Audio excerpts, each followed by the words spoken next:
Hello, I'm Craig, and welcome to the first episode of Caerphilly Works, our fortnightly podcast aimed at bringing you news and information all about getting into work in Caerphilly.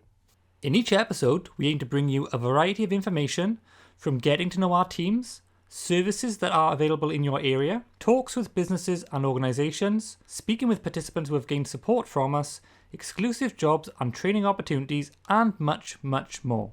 The employment teams in Caerphilly are made up of several different programmes, which include Communities for Work, Communities for Work Plus, Bridges into Work 2, Inspire to Work, Working Skills for Adults, and the Nurture, Equip, Thrive or NET programme. All of these programmes work together in offering one-to-one support to residents within the Caerphilly Borough who are looking to get into work.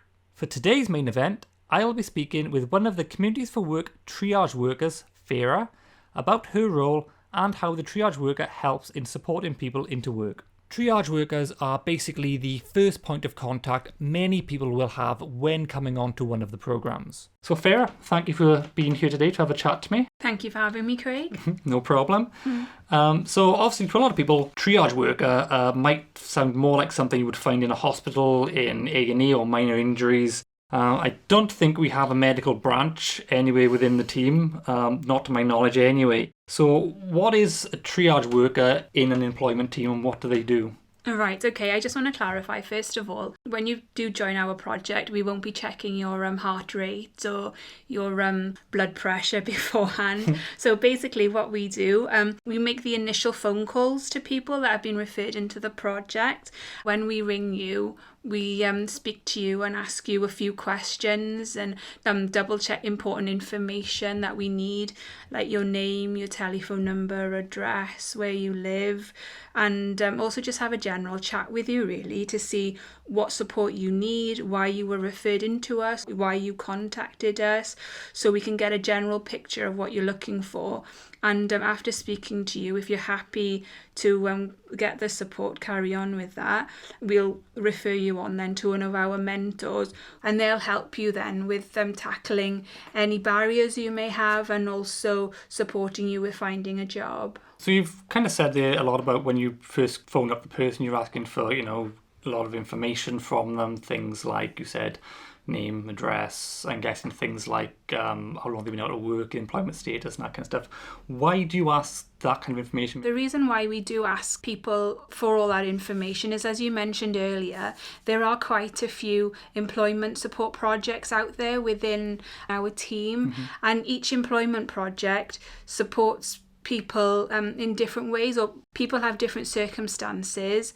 For example, somebody who may be already working part-time may want to have a look for something different, or they want to improve their hours. They can go to the Working Skills for Adults project or the Nurture, Equip and Thrive project. So it's worth having that information, so when people talk to us, we're best equipped to send them to the most relevant project that can support them. So basically it's all about that person's coming through, they're not really aware of all the kind of support for them, and you're kind of the intermediary, I guess, in looking at their circumstances, where they're at, their qualifications, their employment, and what the best team would be to support them with their specifics. That's right, yeah. So basically, if anybody rings us and they go, I don't know who I can go to for support, don't worry about that. We try and eliminate that headache. So that's where the triage point that kind of comes in, I guess, is you're the one who kind of brings people in and kind of says, right, you need to go here, you need to go there, because there's so many options and things out there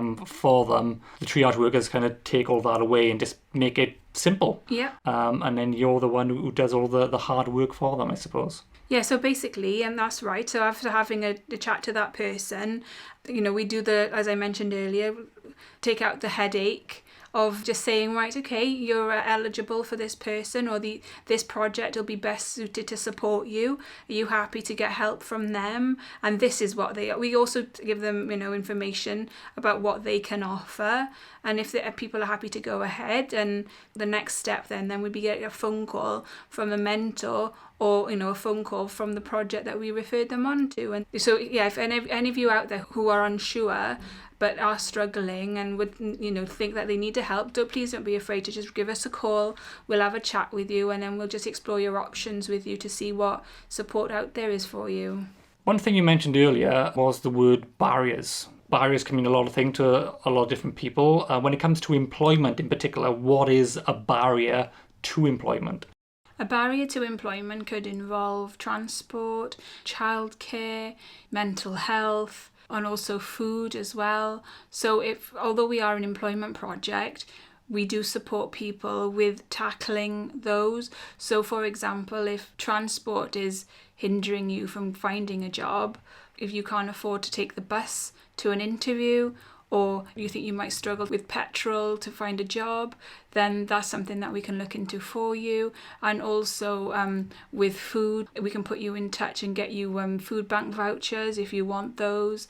And also if you've got an interview coming up and you think, well, I haven't really got anything to wear, or I can't afford, a new outfit, to have a chat to us or have a chat to the mentor, and we can try and help you with that. And also another thing could be, childcare. If you're a single parent and you think, oh, what am I going to do with my child if I have to go to work? We can have a look to see if there are any options for like childminding, or if there's any funding out there for you to put your child in a nursery, or, just have a look at the options to see what's out there really. So I'm guessing that's kind of why in our initial conversation you have with people, you're asking a lot of these kind of questions, like, if you find anything stopping you from going into work, you might ask about that kind of thing. I mean, mental health is another one I think you mentioned earlier as well. So someone might be feeling anxious, especially at the moment with everything that's going on. So that's kind of where you'd ask that. So before you send it on to the mentor can either be away, or would you actually go out and try and source that support for that person before it went to the mentor?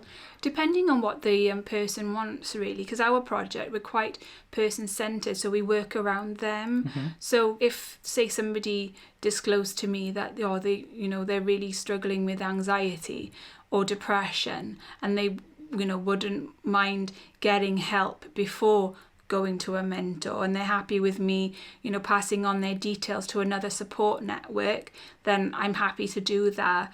But if they just want to look for work as well as getting the help with their mental health or any other barrier, then the mentor can have a look at finding work for them, and also getting them support with whatever barrier they have. So it's all working in tandem together. Yeah. So it's just making sure that you've got the support services in place to help that person along, the journey into employment, and looking to make sure that if they get to the point where they're ready to go into work, obviously all those barriers either don't exist anymore or lessen to the fact that person feels more comfortable and is able to go into work without that extra weight on their shoulders, I guess. Mm-hmm.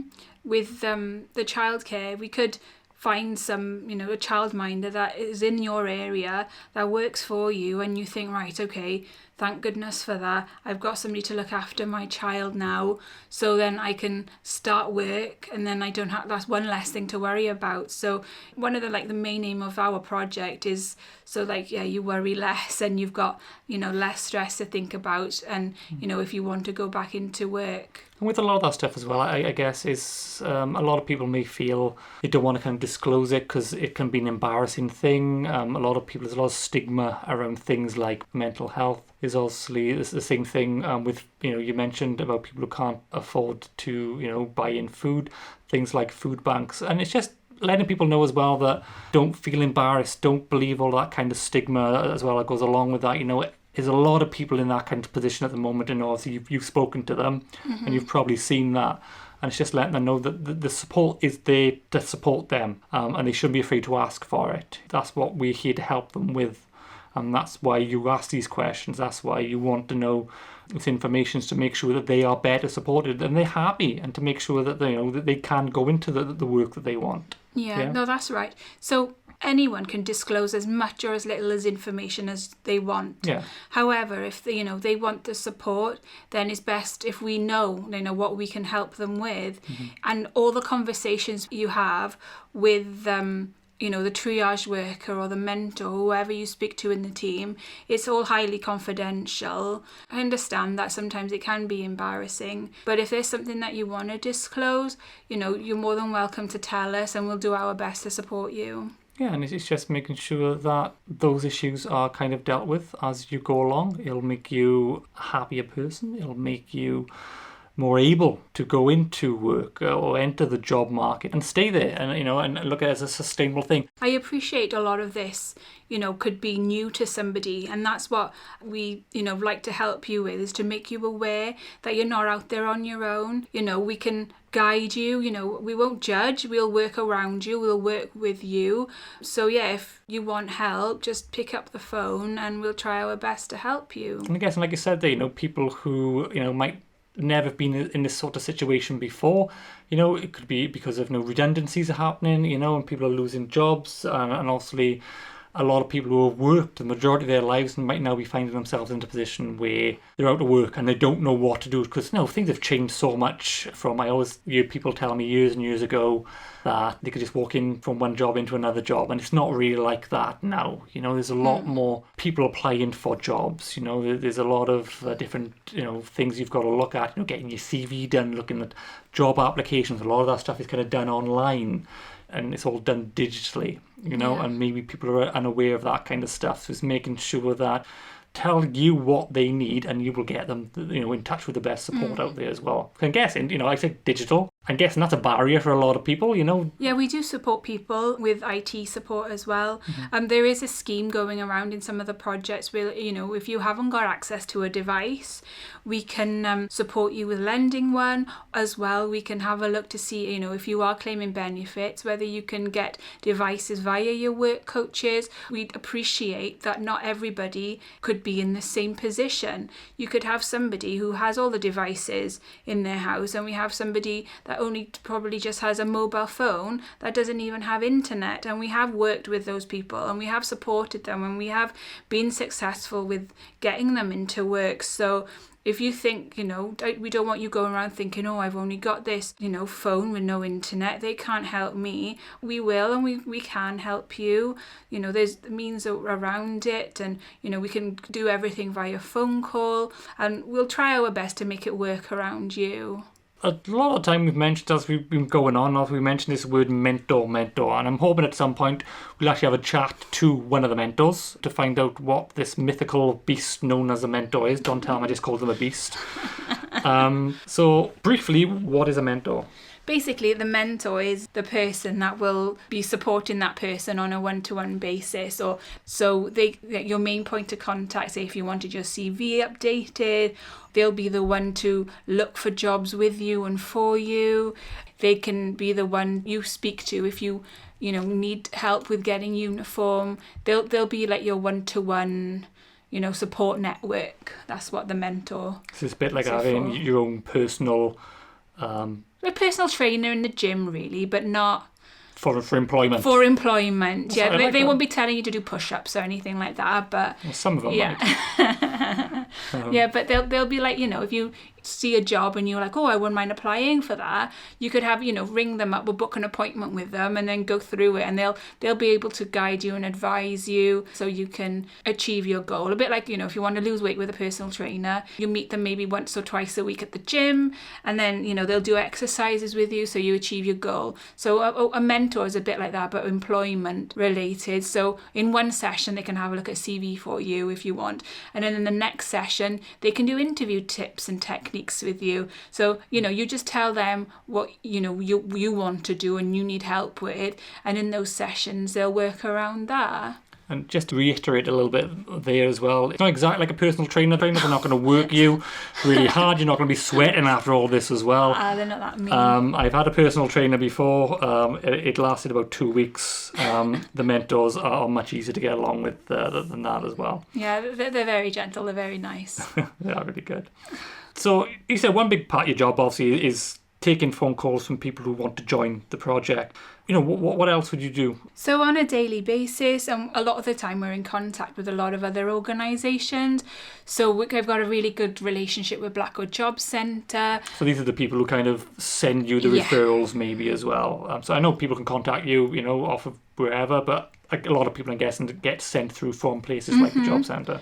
So anyone that's out there that's claiming benefits and they think like, I wouldn't mind this extra employment support, a lot of the job centres are aware of us. I cover like the Blackwood area, so I know that all the work coaches in Blackwood Job Centre, so I'm in constant contact with them, and also Careers Wales and other third-party organisations, even housing associations. They might be people living in their estates that are looking for work. We get referrals from them.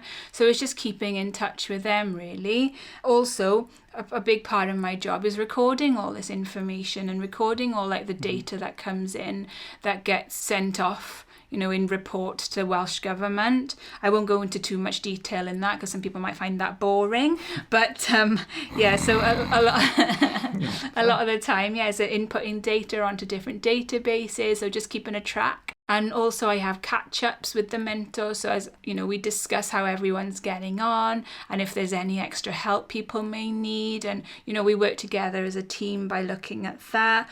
And I also support with like the marketing and promoting of the project. You may see me posting things on Facebook, Instagram, Twitter. And to be fair, you probably see a lot of Farah on there because she likes to get her face on social media, it seems. Yeah, and before the COVID pandemic, we used to go out to different community events as well. So I'm guessing that's probably changed quite a lot, especially the past 18 months. A lot has changed. It has, yeah. I don't think we've been to any events in like the last 2 years. Obviously, with COVID and everything and all that's changed, how's that affected your job in particular? It has been difficult because we have been working from home for almost 2 years now, and I haven't really seen anyone from my team.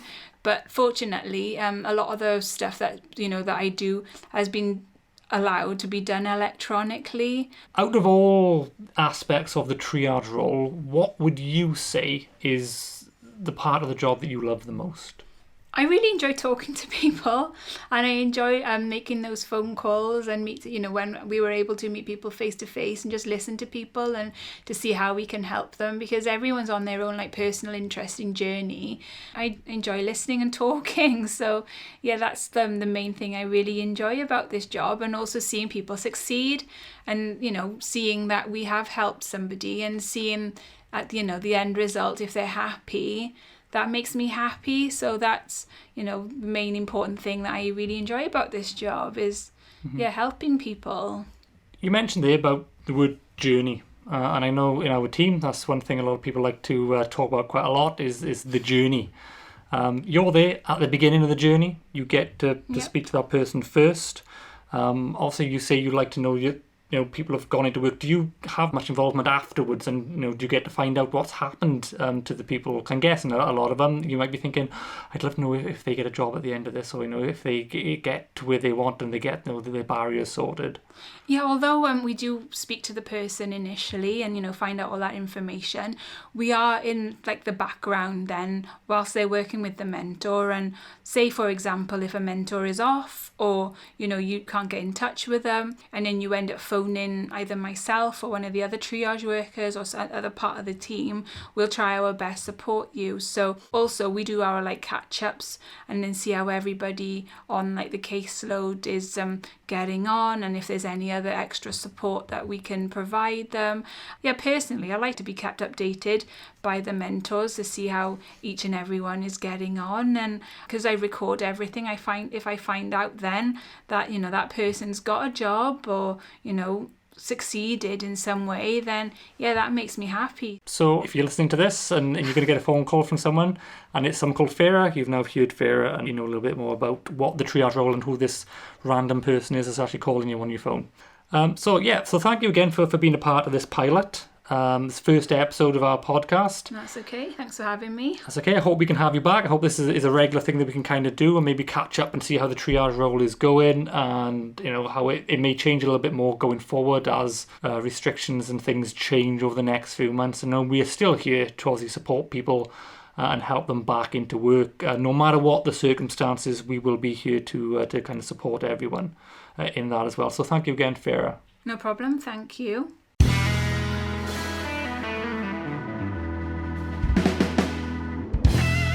So for our next section, we'll be looking at different job and training opportunities based throughout the Caerphilly Borough, sent from various businesses, organisations and the Job Centre. So the first two jobs come from the Job Centre and are two kickstart schemes aimed at 18 to 24-year-olds. The first is a trainee assessor based in Citizens Advice in Bargoed. The job involves talking to clients over the phone, face-to-face or online to explore what problems they've approached Citizens Advice for help with, finding information about the client's problems and helping them to understand their options, supporting clients to take action to resolve their problems. This might include drafting or writing letters, making phone calls or referring the client to another organisation. The working hours are 25 hours per week, and that's broken down to 5 hours per day, Monday to Friday. The hourly rate is based at the national minimum wage. The second kickstart job is a labourer with Wild Water Warehousing Limited, located in Bargoed. The labourer role is based in a cold storage environment where food and ambient goods are stored at controlled temperatures according to customer needs. And the role involves receiving and dispatching goods via loading bays, checking the loads to ensure they match up with the paperwork provided, and reporting any discrepancies to the warehouse management. You will destack and restack pallets and containers according to customer requirements and ensure the pallets are ready for storage or shipping. Other duties will include sweeping the warehouse and maintaining its hygiene and cleanliness at all times. So this job is 40 hours per week, Monday to Friday, and is based between the working hours of 8 a.m. and 5 p.m. If you'd like to apply for any of these jobs, please speak to your work coach at your local job centre. So our final job opportunity today comes from within our team, and it's based in Surf the Shop in Cwm Carn, which provides online retail via Amazon and eBay. This opportunity is for an individual who wants to develop within a company and build a strong footholding in a growing business. The candidate must have basic IT knowledge, and the job will involve listing new products, dealing with customers and returns, researching new products, dealing with Amazon and various IT-based activities, and picking and packaging. The role is 37.5 hours per week, Monday to Friday, based between the hours of 9 a.m. and 5 p.m. The candidate must also be flexible to work the odd weekend at busy times. The hourly rate will be at the current apprenticeship wage of £4.15 per hour. If you're interested in applying for this role, please get in contact with us directly or give us a call on 01443 864 227. So these opportunities will be coming out, like I said, every fortnight. We'll kind of push the big ones out. We also have these going over our social media channels on Facebook, Twitter and Instagram. So if you want to get access to those a little bit earlier, you can follow us on @Caerphilly Regen. We'll be posting all those out as well. If you want to get access to those as soon as we get access to them, the best thing you can do is phone us up now, sign on to the project, and obviously you'll get assigned to your mentor, and the mentors are the ones that will get first access on any of our exclusive jobs, any of our exclusive training. So you'll be given the first opportunity to actually access those jobs or those training opportunities. So thank you for listening. We'll be back to speak to you in 2 weeks' time. On our next episode, we will be speaking to one of our employment mentors, June, and she can talk to you a little bit more about what the mentor role is and how they specifically support you into getting into work and breaking down some of those barriers that Darcy Farah was talking about earlier, to making sure that you're set on the career path or getting you into the job that you want. So in the meantime, if you want to get in contact with us or to sign up or for any additional information, you can call us on 01443 864 227. You can email us at communityregen, that's community, REGEN, at caerphilly.gov.uk, or you can contact us through our social media pages on Facebook, Twitter, Instagram and YouTube at Caerphilly Regen. So until next time, stay safe and look forward to speaking to you all soon. Bye!